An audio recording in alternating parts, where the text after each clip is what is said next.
Selamat pagi semuanya. Semuanya bersuka cita? Semuanya terluka? Oh enggak. Siapa yang senang terluka pagi hari ini? Enggak ada pastinya ya. Yang baik-baik saja, yang sehat waras secara mental pasti tidak ingin terluka. Nah, repotnya dalam kehidupan itu ada saja kemungkinan kita mengalami luka. Yang nanti jatuh karena keserimpet, yang digigit kecoa nggak mungkin ya, digigit kucing, digigit anjing, ya, digigit serangga, itu bisa menimbulkan luka. Belum lagi luka yang sifatnya luka batin, mulai dari rumah. Oke, ketemu dengan orang tua yang belum tentu menerima, membandingkan satu sama lain ya. Anak kalau ada beberapa itu pasti ada perbandingannya. Lu kok gak kayak cici lo kok gak kayak dedek gitu ya. Ya, semuanya dibandingkan. Ada juga yang mungkin dengan sengaja dibedakan karena ada perbedaan warna kulit, perbedaan kondisi fisik, karena perempuan atau laki-laki, karena kaya dan kurang begitu kaya, dan lain-lain. Sehingga akhirnya terjadi masalah pada harga diri, ada masalah pada martabat masing-masing. Ada yang mungkin lahir dari keluarga yang menuntut kesempurnaan.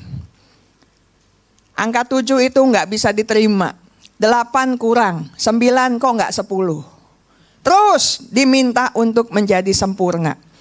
Jangan bikin malu nama orang tua, dan itu bisa bikin luka. Kalau terus-menerus diucapkan. Belum beres tekanan di rumah, ada juga tekanan di dunia akademik. Semuanya harus bersaing, memenuhi standar yang luar biasa. Makin hari rasanya makin tinggi.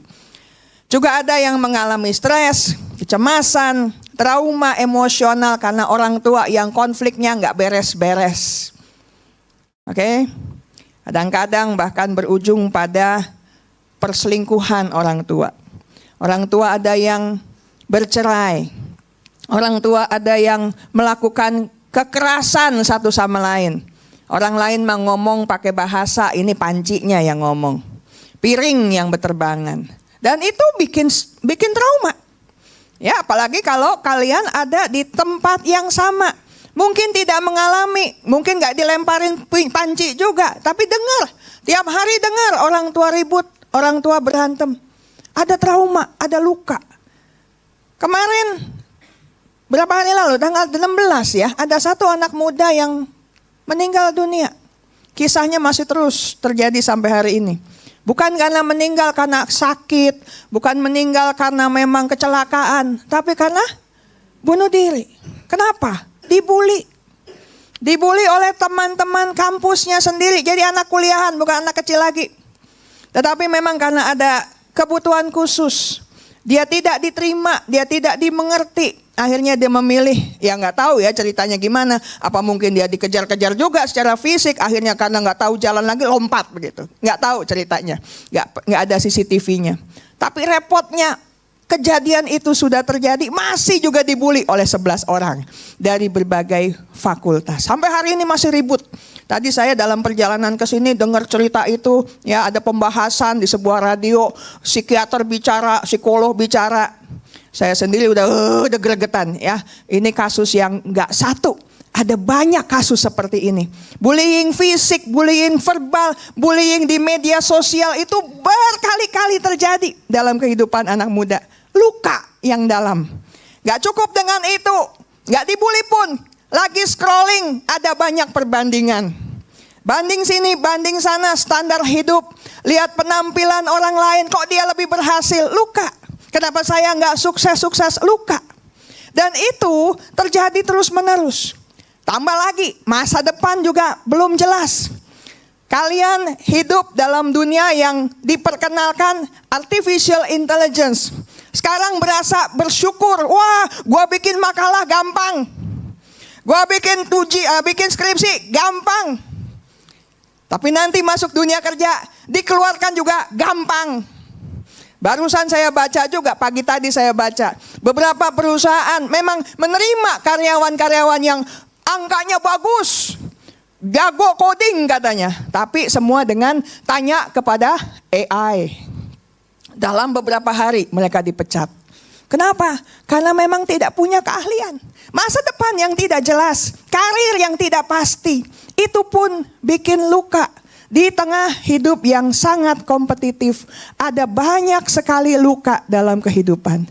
Anak-anak muda yang dikasihi Tuhan, dalam hidup yang penuh tantangan ini, kalian dan saya diharapkan bisa hadir dengan kasih, dengan kepedulian Kristus, dengan belas kasihan untuk mengasihi sesama yang sedang terluka.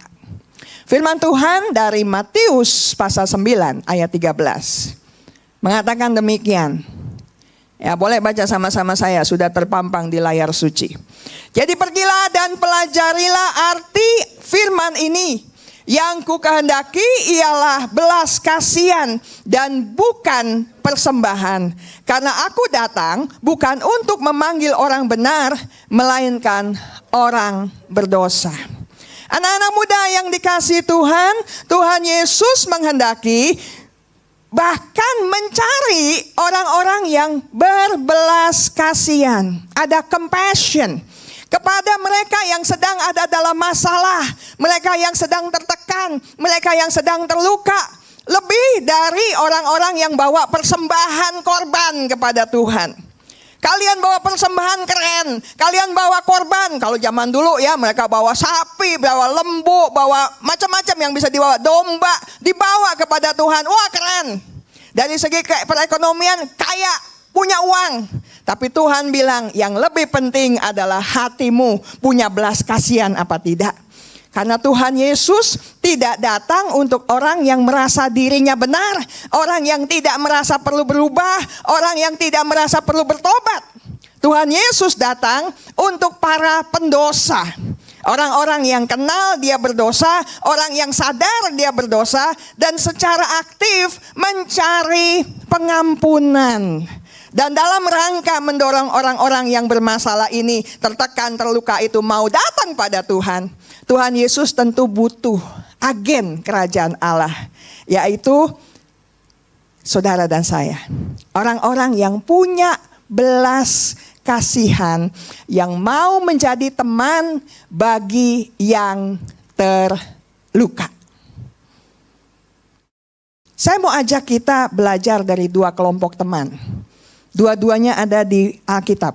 Satu di Perjanjian Lama, satu di Perjanjian Baru. Kita lihat dari yang Perjanjian Lama dulu. Saya nggak bacakan ayatnya, kalian sambil baca saja. Saya sambil langsung cerita saja. Ini ceritanya cerita Ayub.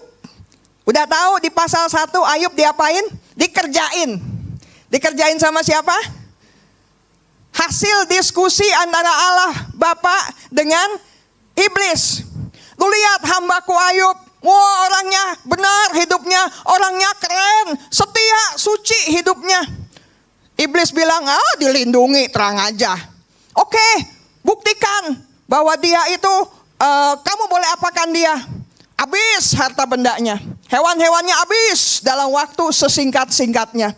Gak cuman hewannya, gak cuman rumahnya, anaknya 10-10-nya habis. Saudara kalau punya dogi satu aja tiba-tiba mati mendadak, rasanya gimana? Wah, mau pingsan. Kalau yang memang sayang hewan ya, mau pingsan rasanya. Tiba-tiba mati mendadak, nggak pakai permisi, nggak pakai pamit. Ya, atau aku nggak piara dogi, piara ikan. Iya sama aja. Piara ikan, udah enak-enak dirawat ya, hari dikasih makan, disapa, dikasih lagu, dipijitin. Tiba-tiba mati. Bingung kan? Nah Ayub ini semua hartanya habis dalam 1 hari. Habis. Tapi tetap dia bilang Tuhan yang memberi, Tuhan yang mengambil, terpujilah nama Tuhan. Iblis kalah. Tuhan bilang, tuh kan, lu apain dia? Tetap aja dia memuji namaku. Iblis bilang kurang, masih dilindungi. Coba diangkat perlindungannya. Tuhan bilang oke, ambil. Kemudian akhirnya apa? Badannya dikasih luka. Tuhan tapi punya batasan. Jangan kau ambil nyawanya. Ya, terserah mau diapakan tubuhnya, tapi jangan kau ambil nyawanya. Wah, kemudian dari hari itu Ayub akhirnya harus ambil potongan beling, dia garuk sebadan, dia garuk. Kenapa? Gatal sebadan. Sini sudah pernah ada yang cacar air? Saya pernah cacar air sampai ke lidah-lidah. Wow, nggak bisa makan. Ya, dari ujung kepala sampai ujung kaki ada itu apa itu namanya benjo apa tuh? Ya, apa belentang-belentung begitu ya, namanya juga cacar air ya. Oh, nggak enak. Tapi ya kita beruntung hidup udah di dunia modern, pakai obat, pakai bedak segala macam. Zaman Ayub belum ada obat. Saya tidak bilang bahwa Ayub kena cacar air. Lebih parah dari itu, penyakit kulit. Nggak dijelaskan penyakit kulit yang seperti apa. Tapi seluruh tubuhnya penuh penyakit. Dan pada saat itu, ayat ini muncul. Ada 3 sahabat Ayub. Namanya Elifaz, Bildad, dan Zofar. Mereka sengaja datang dari tempat tinggal yang berjauhan. Mereka sepakat untuk mengucapkan bela sungkawa. Dan rencananya mau menghibur Ayub. Saya nggak tahu caranya gimana sampai mereka bisa dengar berita tentang Ayub. Karena zaman dulu belum ada koran, belum ada WhatsApp, belum ada internet. Tapi mereka bisa dengar. Artinya sudah cukup lama dari sejak Ayub mengalami masalah sampai kemudian terjadi kasus ini mereka datang. Karena jauh, belum ada pesawat jet pribadi, belum ada kereta cepat. Sehingga perlu usaha, perlu waktu untuk tiba di tempat Ayub yang sedang mengalami penderitaan besar. Dan ketika mereka melihat penampakannya Ayub yang tidak karu-karuan lagi, kalau di dalam terjemahan bahasa Inggris disebutnya disfigurement, udah nggak jelas bentuknya. Oke, di situ mereka sangat terkejut, mereka sangat shock. Ini makhluk apaan kayak begini? Katanya temen gua. Ya, ini temen kok aneh benar penampakannya. Begitu gak bisa dikenali karena tubuhnya yang terluka, kombinasi sakit kulit dan garukan beling. Dan melihat keadaan itu, 3 teman Ayub nangis sekalian. Menangis dengan suara nyaring, artinya bukan ihik, enggak. Meratap mereka, wah dia teriak-teriak jerit-jerit. Karena begitu terluka melihat penderitaan Ayub. Mereka robek jubahnya sebagai tanda duka cita. Ambil abu, dia tuang ke kepala, tabur di kepalanya. Sebagai bukti bahwa mereka turut sedih secara mendalam. Temanku kok jadi begini. Dan firman Tuhan mencatat, mereka cuma bisa duduk diam. Gak ngomong apa-apa. 7 hari. 7 malam, duduk bareng, bengong bersama. Saking rasanya begitu luka, begitu dalam penderitaan Ayub mereka rasakan. Dan anak muda, sesungguhnya itulah yang diperlukan Ayub. Teman-teman yang hadir, teman-teman yang nyata, yang turut merasakan kesakitan dan kepedihannya, lukanya yang tidak terperikan itu, gak banyak cincong, cuman duduk, diam, hening. 7 hari. Dan selama 7 hari pertama, teman-teman Ayub lulus jadi teman dalam luka. Mereka berfungsi sangat baik. Karena dalam kondisi begini, manusia manapun gak butuh nasihat. Ya, kalian udah pernah ada dalam situasi kayak begini belum? Belum, amit-amit jangan sampai ketok jidat bareng-bareng. Tapi yang pasti mereka orang-orang yang dalam kondisi kayak gini gak butuh nasihat. Gak butuh ayat, gak butuh. Mereka cuman butuh orang yang ada dalam diam. Hanya saja namanya juga manusia. Tidak lama kemudian sayangnya mereka tidak tahan untuk tetap diam. Ketika dalam diam itu bergolak hati mereka. Aduh, gue mesti ngomong apa? Saya mesti tolong gimana? Dan karena tahu mereka gak bisa tolong, ini kecenderungan manusia. Akhirnya bukannya nolong jadi ngerongrong. Bukannya nolong, jadi nyalahin. Mulailah kemudian mereka buka suara menyambut keluh kesahnya Ayub. Kita baca mulai pasal 3. Kalau kalian nanti rajin ya baca Alkitab ya, nanti tolong dibaca. Pasal 3, Ayub mulai membuka mulutnya untuk berkeluh kesah tentang hidupnya. Dan itulah kebiasaan manusia, dijawab. Dalam psikologi ada satu istilah believe in a just world. Mereka percaya, manusia percaya ya, bahwa manusia itu pada dasarnya akan menerima sesuai dengan yang dia kerjakan. Orang baik dapat kebaikan, orang jahat dapat yang jahat. Ya, makanya kalau sampai kamu kelihatan jelek, ya pasti ada sesuatu yang jahat.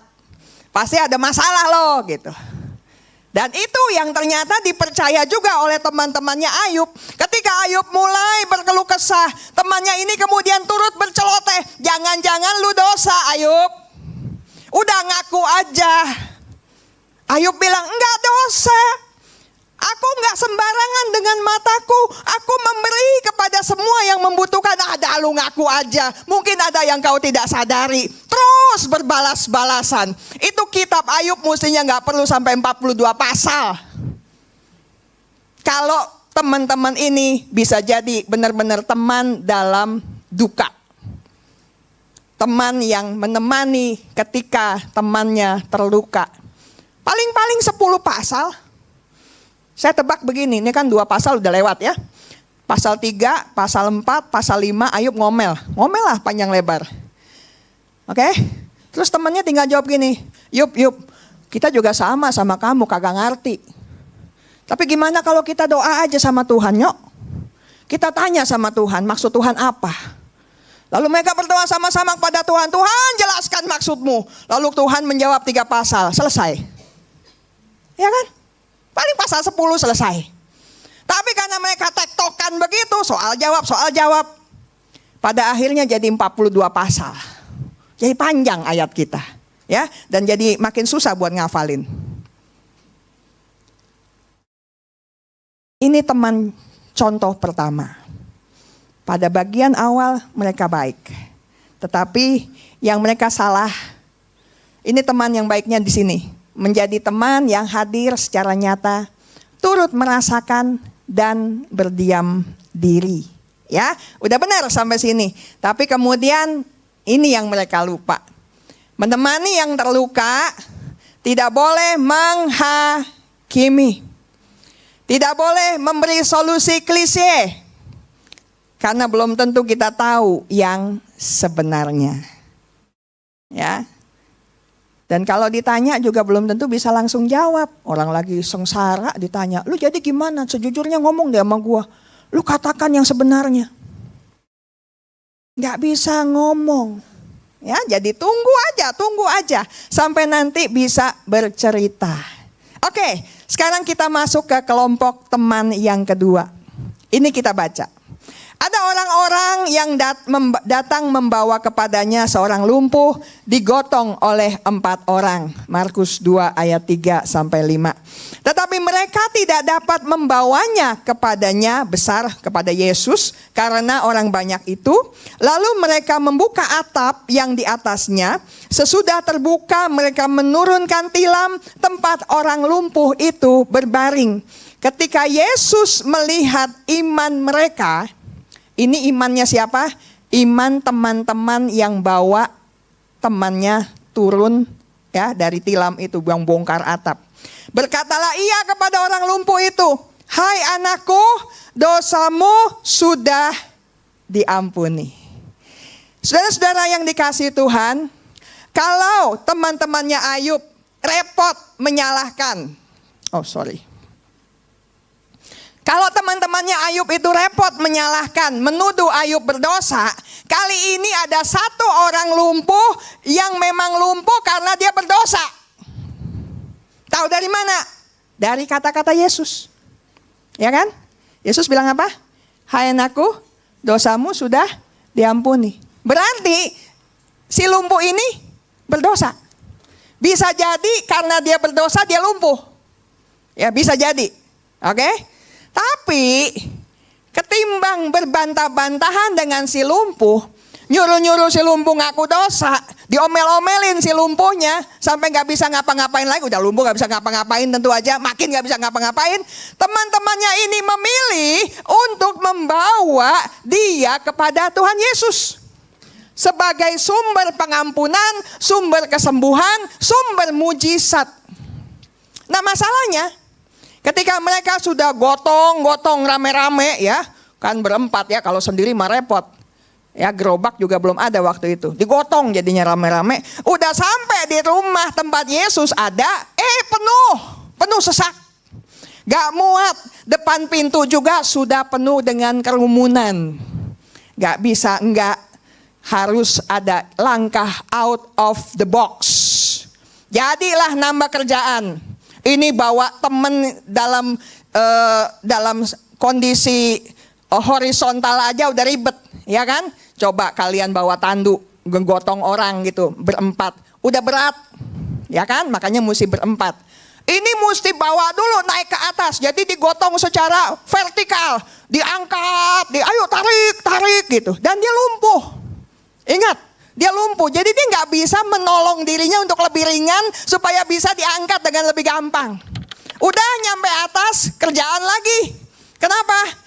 Atapnya masih utuh.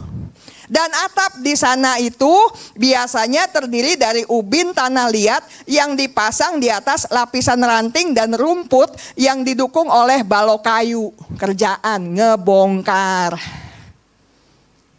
Kalau kalian jadi temannya si lumpuh, mau gak sih sampai serepot itu? Mungkin sebagian bilang, udahlah kita pulang aja ya. Nanti kapan-kapan lah datang lagi. Ya, susah, berat. Lu berat. Dan kita nggak tahu timbangannya berapa. Ya, kalau yang kecil mungil gampang. Tapi kalau itu bodinya lumayan, extra size kan? Ya, 4L? 5L? Kan berasa juga ya kan ngegotong yang kayak gini, nggak angkat lagi. Betul ya? Nah, ternyata setelah dibongkar, nggak dilempar ya untungnya ya. udah capek gue lempar aja biar aja nanti ditangkap sama Yesus. Diturunkan pelan-pelan persis di hadapan hadirat Tuhan. Oh luar biasa. Sungguh teman-teman yang berdedikasi bagi temannya yang terluka. Mereka mau radikal, berisiko, mau repot demi seorang teman yang terluka. Betapa kita membutuhkan model teman yang seperti ini. Saudara-saudara punya teman gak yang kayak gini? Ya, banyak kali kita punya teman kalau kita lagi baik, lagi beruntung, lagi banyak duit, lagi ketawa-ketawa, banyak teman kita. Tapi giliran lagi susah, lagi sakit, boro-boro. Kadang-kadang semuanya menjauh, pura-pura repot. Sebagian orang yang datang kepada saya itu keluhannya begitu. Giliran saya lagi senang, giliran mereka yang butuh, gua dikeroyok. Giliran saya lagi gak punya apa-apa, lagi punya masalah, nelpon siapa aja gak ada yang jawab. Kasih WA buat siapapun, semuanya centang satu. Ada yang baca cuman biru doang gak dijawab. Tapi rupanya teman-teman yang kayak gini punya komitmen total. Punya belas kasihan yang berlimpah untuk bawa temannya pada sumber kesembuhan, yaitu Yesus. Dan ternyata yang diperhatikan Tuhan Yesus, tadi kita baca ya. Ketika Yesus melihat iman mereka. Yang diperhatikan Yesus bukan si lumpuh. Yang diperhatikan Yesus siapa? Teman-temannya. Karena teman-temannya ini punya iman. Usahanya juga luar biasa. Yesus bilang, dosamu sudah diampuni. Dan gak lama dia bilang, angkat tilammu dan berjalanlah. Sembuh langsung. Betapa berharganya punya teman-teman seperti ini. Beriman, berdedikasi, loyal, sungguh luar biasa. Seolah-olah mereka mau mengatakan, kami tahu kamu terluka. Kami tahu kamu itu dosa. Tapi bukan kami yang pantas menjadi hakim kamu. Kami tahu ada yang maha memulihkan. Yang sanggup membalut luka, yang sanggup menyembuhkan, yang sanggup menjadikan kamu baru, hai teman. Karena itu izinkan kami membawamu menghadap Dia, karena kami tahu kamu pasti akan mengalami sesuatu yang luar biasa. Ini model teman yang perlu bagi teman yang terluka. Menjadi penghubung yang gigih, melakukan segala cara untuk membawa dia kepada Yesus, bukan untuk membuangnya jauh-jauh dari Tuhan Yesus. Indah ya kalau punya teman yang kayak gini. Dan tentu saja kadang-kadang menjadi teman bagi yang terluka tidak bisa dikerjakan sendirian. Barusan kita baca, si lumpuh perlu digotong 4 orang. Ayub ditemani 3 orang. Jadi bertolong-tolongan dalam berbagi beban akan menjadikan beban terasa ringan. Karena dipikul bersama-sama. Dan itu yang seharusnya dilakukan. Memikul luka bersama-sama. Bukannya bersama-sama memukul si luka. Memikul luka bukan memukul si luka. Enak nih bahasa kita ya. Digeser dikit udah maknanya beda. Galatia 6 ayat 2. Bertolong-tolonganlah menanggung bebanmu. Demikianlah kamu memenuhi hukum Kristus. Oke, jadi mari kita merangkum beberapa poin yang kita temukan dari 2 kelompok teman ini, sekaligus merefleksi hidup kita. Bagaimana menjadi teman yang terluka? Bagi teman yang terluka, teman yang berbelas kasihan. Nomor 1, hadir dan mendengar. Anak-anak muda, berhenti sejenak dari kesibukanmu, dari scrollingmu, dari update statusmu. Duduk bersama temanmu yang terluka. Biarkan mereka yang bicara. Gak usah banyak nanya. Tahan diri untuk menilai. Apalagi menghakimi. Nyuruh-nyuruh bertobat. Bilang kurang doa lah. Saat teduhnya gimana. Diam dulu. Itu ada waktunya. Tunggu dia sudah lebih stabil. Tapi pun belum tentu ada yang salah. Karena seperti cerita Ayub. Gak ada yang salah dari perbuatan hidupnya. Itu urusannya konspirasi di sorga sana. Jadi jangan sembarangan ngomong. Kehadiran fisikmu, kehadiran emosionalmu adalah kekuatan yang menghiburkan. Turut merasakan, bukan sekadar merasa kasihan. Berempati, bukan cuma bersimpati. Untuk mereka yang terluka, kita mesti mengakui bahwa dia itu memang sakit. Dia itu memang luka. Akui lukanya memang parah. Kondisi lu fatal banget sih bro. Diakui. Hancur banget ya hidup lu ya. Akui. Simpan semua nasihat klise kita. Kita tuh suka ngomongnya basa-basi banget. Yang tabah ya. Kayak ngerti aja tabah itu kayak gimana. Berat itu untuk bilang tabah. Kondisinya tidak sedang baik-baik saja dan memang dia tidak sedang kuat. Namun dia tidak sendiri kalau engkau turut merasakan dan berempati dengannya. Ada kamu yang merasakannya bersama-sama dengan dia. Ada kamu yang hadir bersama-sama dengan dia. Waktu ayah saya meninggal dunia 4 tahun yang lalu, ada satu teman saya, teman kuliah, yang tiba-tiba kirim pesan. Dia jarang sekali kirim pesan. Tapi tiba-tiba dia kirim pesan. Dan ini orang sifatnya kerjanya itu internasional. Kadang di sini, nanti tiba-tiba di Zimbabwe, nanti kemana gitu. Tiba-tiba ketemu dia, ada berita lagi flight to Papua. Nanti tiba-tiba pindah lagi, pokoknya kemana-mana lah. Tapi satu kalimat yang saya sampai hari ini ingat. Dia orang Batak. Jadi manggil saya Eda. Eda, kalau kamu mau ngobrol, if you want to talk, if you want to share your feelings, katanya gitu. Anytime you can contact me. Kamu bisa hubungi saya kapan aja ya. And I mean it, katanya gitu. Saya maksudkan, saya serius. Ya, saya tidak memakai kesempatan itu karena saya memang dalam kondisi baik-baik saja. Ya, ayah saya memang meninggal, bukan berarti, oh syukur meninggal, enggak. Ya, tapi memang kami sudah mengikhlaskannya. Tapi kalimat seperti itu kalimat yang sangat manis. Orang yang mau turut merasakan, orang yang mau turut berempati dengan orang lain. Ini berbeda dengan sosok lain, ya, nggak temen juga sih. Ya, saya nggak kenal terlalu dekat dengan orang ini. Tapi waktu itu memang pas ada bersama-sama dengan dia. Jadi waktu saya ada masalah beberapa tahun lalu, lebih lama sebelumnya. Ya, namanya juga berkeluh kesah ya kan, panjang lebar gitu kan ya. Dan panjang lebarnya itu udah nyampe ke cerita sorgawi lah. Tuhan begini, Tuhan begitu. Ya saya yang ngomong. Lalu dengan perkasanya orang itu bilang, "Don't talk like me about my God like that," katanya gitu. "Don't talk to me about my God like that." Jangan ngomong kepada saya tentang Tuhan seperti itu katanya. Ya juga Tuhan lu juga Tuhan gue kali. Ya. Gak kayak gitu. Kalau orang sedang bermasalah, kau hadir dan merasakan. Lukanya dalam ya, sakit ya. Aku gak bisa menghiburmu terlalu banyak, tapi aku ada bersama kamu. You are not alone. Ya, I'm with you.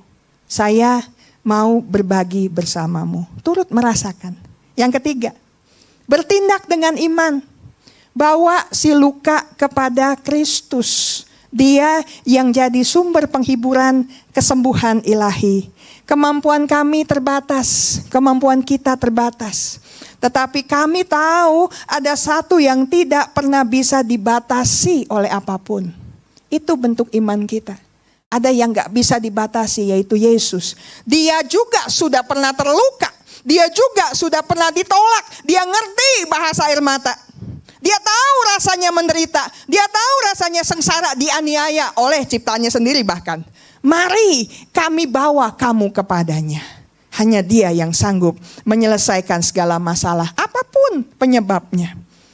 Hal ini sekaligus berarti sebagai sosok yang menemani yang luka, saudara-saudara, kalian pun harus sudah mengalami pemulihan.